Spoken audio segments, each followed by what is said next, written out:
Setelah bertemu sama beliau, beliau cerita itu, nih kalau belajar sini itu ya banyak, pokoknya akan diajari semua itu. Nah, di, eh, jadi ini saya kan sudah belajar bekam. Nah, di sini diajari juga enggak? Ya kamu kan sudah biasa bekam, nanti diajari yang belum tahu ya enggak apa-apa itu. Contoh misalnya, nah diajari pijet enggak? Oh ya, iya diajari pijet juga itu. Aku pressure itu. Kemudian diajari aku punktur nanti kalau materinya sudah nyampe diajari itu juga. Tapi yang lebih lebih dominan untuk para terapis itu ya belajar diagnosa, nanti diajar semua. Wah, bener ini, ya, bener. Akhirnya bicara biaya pada waktu itu. Bicara biaya, terus pada waktu itu beliau menyampaikan nominalnya.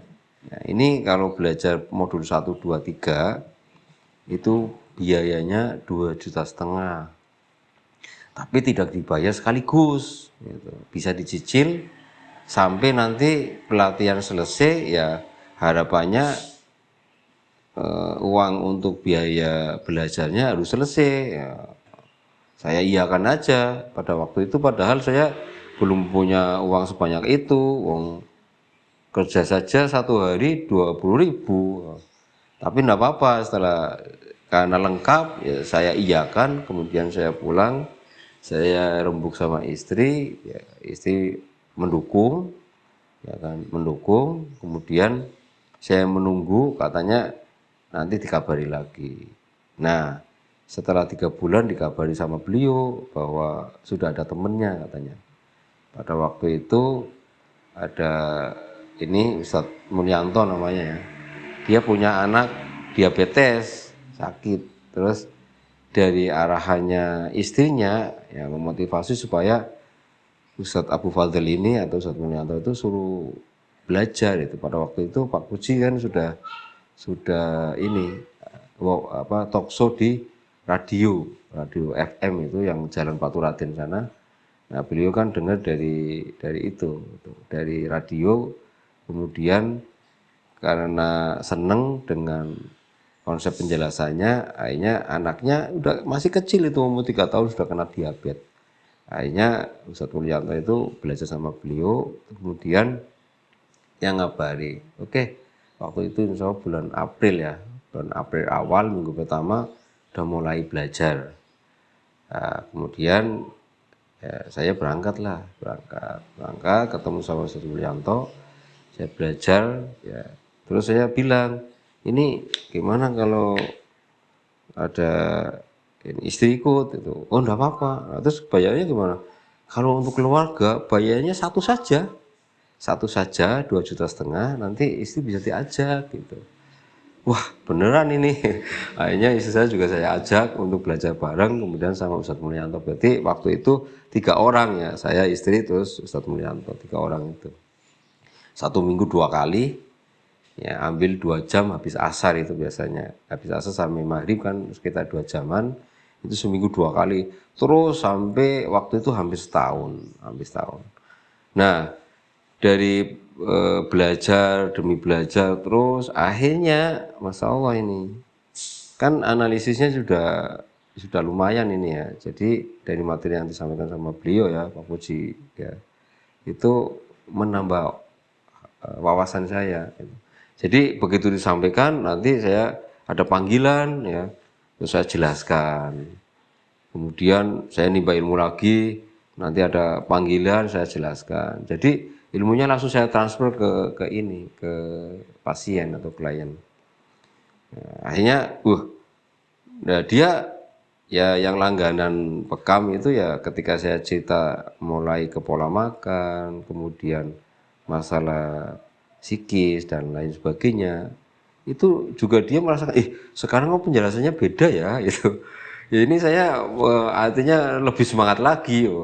Jadi bersamaan menghadapi pasien yang sebelumnya tidak saya sangka-sangka, itu semakin menghadapi pasien berat ya. Akhirnya yang memotivasi saya belajar, akhirnya ketemu sama beliau. Nah, begitu ada keilmuan yang saya dapat, kemudian ada pasien ya, baik yang datang ke rumah maupun yang panggilan, saya datang, saya sampaikan ke kliennya, terus mereka juga merasa seneng gitu, semakin seneng. Nah inilah yang akhirnya membuat semangat saya, wah Bismillah lah, ya, pokoknya saya akan istiqomah di sini.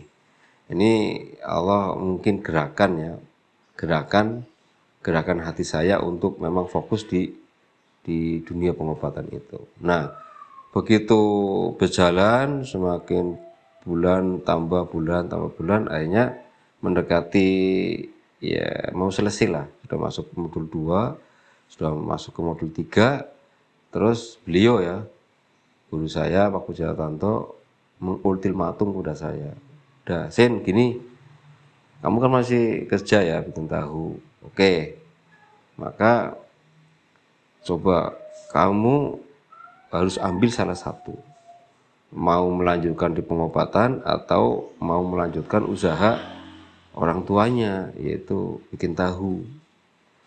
Nah saya dikasih tantang seperti itu. Nah, akhirnya saya tidak langsung jawab lah itu. Saya pulang dulu rembukan sama istri, bicara sama istri lah, intinya bicara pahitnya lah.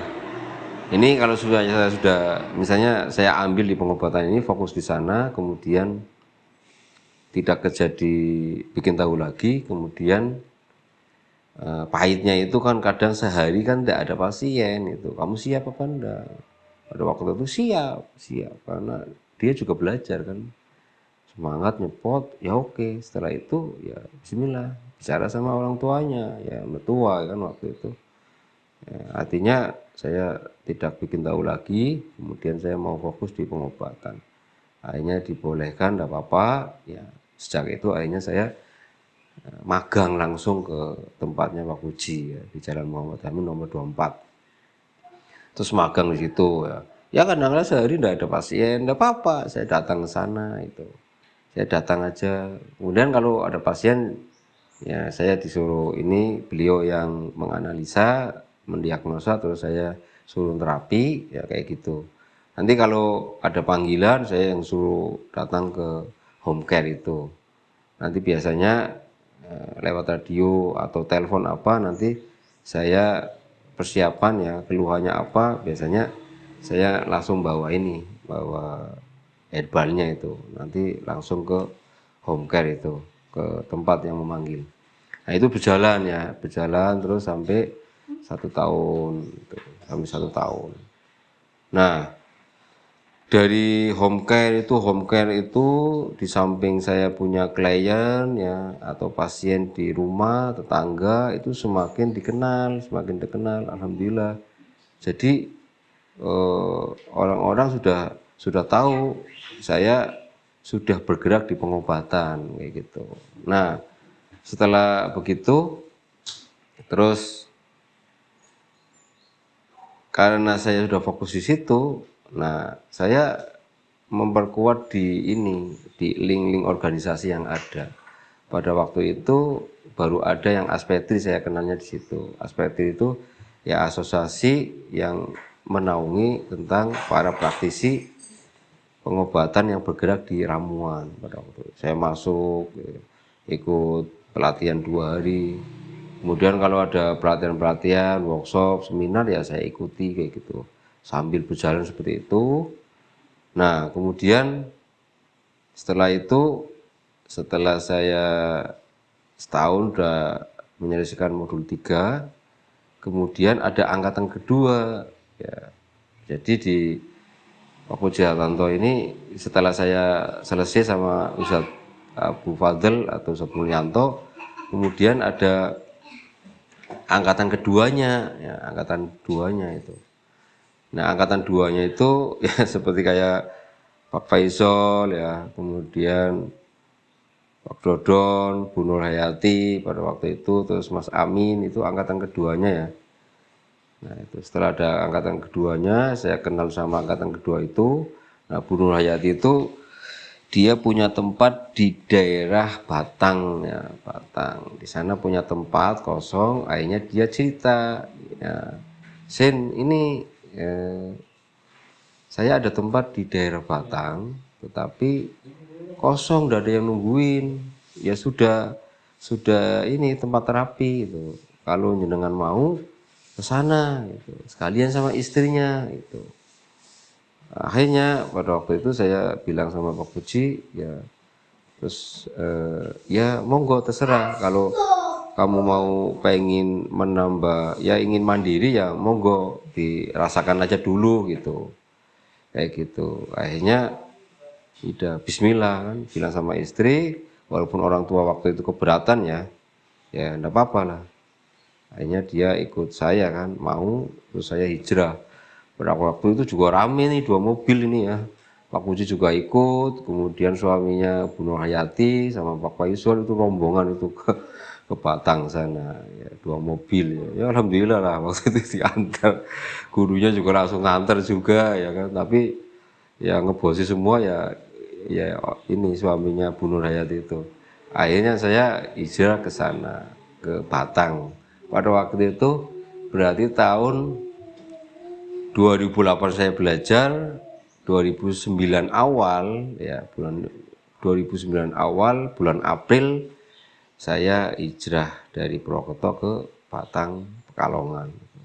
Batang yang Pantura ya, Kabupaten Batang. Nah, di sana alhamdulillah di sana saya tidak ada kenalan apapun. Akhirnya saya menghubungi lagi teman yang belajar bareng di Bekasi itu. Terus akhirnya ketemu, kemudian disitulah cerita itu, kita ketemu, terus dia heran, ih kamu masih ya di pengobatan? Iya masih itu. Nah, terus saya tanya, kamu gimana? Waduh, saya ujiannya ya berat, karena begitu saya pulang dari Bekasi itu, kemudian saya praktek. Pas bekam itu pasiennya pingsan gitu. Nah kemudian ada pasien lagi pijat, sudah pasien bekam itu dia pingsan, pasien yang minta dipijat juga begitu dipijat pingsan gitu. Ya pingsan, akhirnya dia bingung kan, bingung gimana ini itu. Akhirnya dia ya jadi trauma ya, dia bawa sendiri ke ini ya dokter ya, bawa ke dokter sana, kemudian dia malah membiayai itu. Tujuannya dia terapi kemudian dapat penghasilan di situ, kok malah kondisinya dipekam dia pingsan, dibawa ke dokter, kemudian dipijat juga pingsan, dibawa ke sana juga, yang membiayai itu malah dianya. Akhirnya dia semacam trauma, terus dia berhenti, dia cerita seperti itu. Lain halnya dengan pengalaman saya. Pada waktu saya bisanya bekam, kemudian bekam, ya kan, bekam sama orang-orang yang mau saya bekam, itu ya alhamdulillah, dilala tidak ada yang pingsan gitu. Tidak ada yang pingsan. Kemudian pada waktu itu memang karena saya punya keluhan nyeri kepala hebat, kemudian ada keluhan-keluhan klien atau pasien yang dia menderita nyeri kepala, kalau belum mau saya bekam kepala itu saya tidak puas gitu. Jadi saya mengerjakannya dengan senang, kemudian bekam kepala itu saya senang banget, dan karena saking senangnya kemudian saya pokoknya ada seni sendiri lah saya bekam pada waktu itu. Ya alhamdulillah, Allah takdirkan pada waktu itu tidak ada yang pingsan, justru mereka mengalami kesembuhan. Nah dari situ berarti ya kemungkinan memang saya digerakkan di fokus di pengobatan, terutama ya awalnya juga pengobatan bekam itu, terus beberapa ribu yang saya bekam itu ya kan. Nah Allah gerakan di situ. Dilalahnya itu pasien tidak ada yang pingsan, itu yang membuat saya lebih semangat lagi akhirnya. Dan saya tidak trauma kan, beda dengan teman saya yang sampai sekarang akhirnya dia tidak berkecimpung di dunia pengobatan, karena dia mulai dilalahnya pasien pada pingsan, saya mulai malah bismillah pada sembuh gitu, pada sembuh. Dan akhirnya saya memperdalam lagi ilmu pengobatan itu yang sifatnya lebih meluas dan menyeluruh lagi ya sama Pak Pujiatanto. Akhirnya begitu ketemu di Batang itu ya kaget, terkejut, ih kamu kok masih langsung lah. Akhirnya saya cerita, ya itulah berarti walaupun saya belajar ya sama temen di Bekasi, itu ya alhamdulillah saya masih fokus di situ. Nah teman saya yang belajar sama Pak Puji di Purwokerto ya juga karena dia ustadz ya akhirnya dia fokus di pendidikan anak-anak ya tentang Al-Quran dan lain sebagainya. Hanya mungkin dia sudah tidak fokus lagi. Kemudian anaknya juga yang kena diabetes yang 3 tahun ya Fadil itu, dia kena diabetes kemudian akhirnya meninggal, akhirnya mungkin tidak fokus lagi. Nah, berarti dua teman belajar saya ya yang di Bekasi dia juga sudah tidak fokus, akhirnya dia sekarang informasinya malah jadi tukang potong rambut. Abu Fadil sekarang sudah pindah ke daerah Tegal apa atau Brebes itu ya. Dia ada bisnis sendiri di sana sama ngajar di sana. Saya tahu beritanya ya dia sudah tidak fokus di pengobatan. Nah ini alhamdulillah ya. Jadi memang Allah gerakan hati saya untuk istiqomah di dunia pengobatan, mungkin ya ini ya semua karena Allah semata. Jadi dari pengalaman seperti itu ya, jadi pengalaman seperti itu. Jadi setelah orang itu ya kan saya menikah juga masih serabutan ya, kerjanya tidak tentu arah itu. Nah ketika sudah ada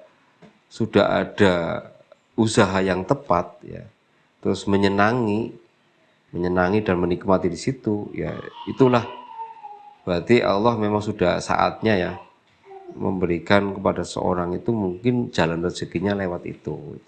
Mungkin ada orang lain yang dia awalnya itu kerja sana sini, kerja satu dengan kerja yang usaha yang lain dan sebagainya. Kalau memang sudah saatnya dia berhasil di usaha apa dan Allah tetapkan ya bahwa dia punya penghasilan dari situ, ya nanti memang akhirnya dia fokus di usaha yang dia geluti itu.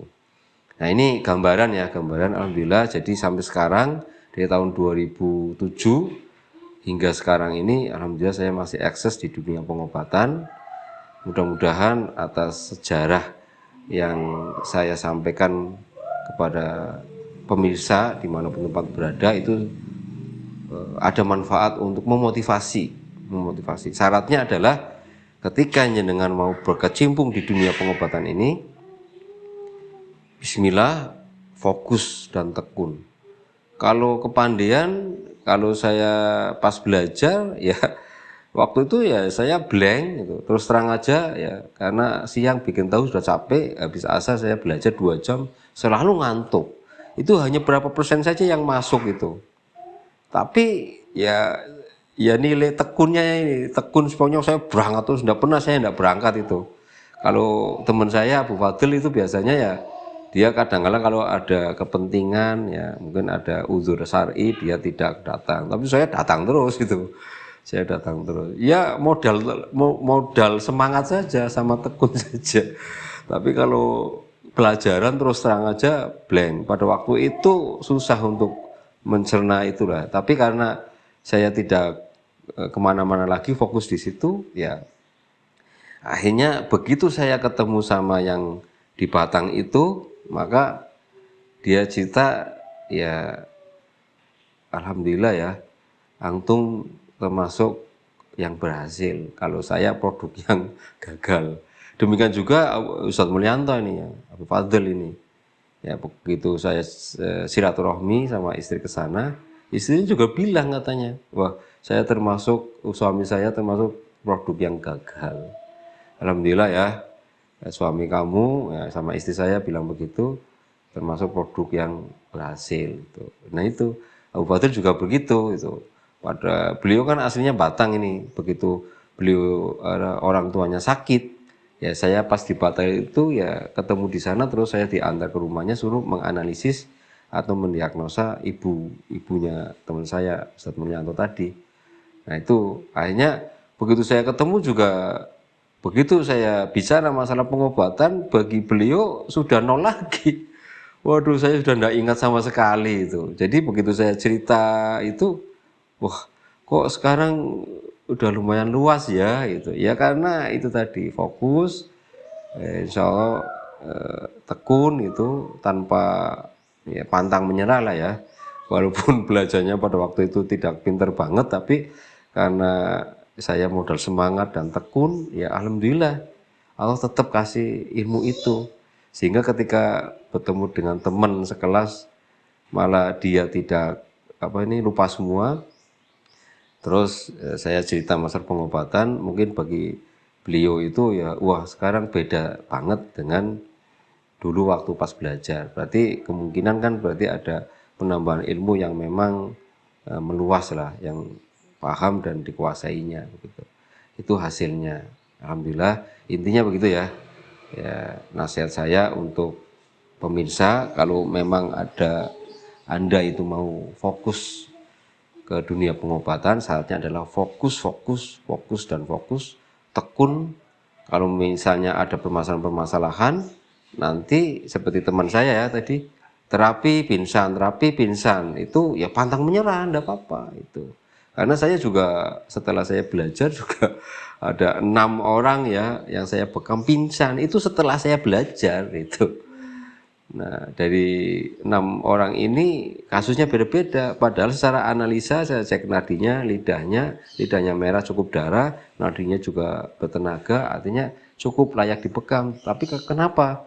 Kok bisa pingsan? Nah, ini indikasi bahwa Allah akan mengasih ilmu saya bagaimana menyelesaikan ketika pasien itu pingsan, disitulah.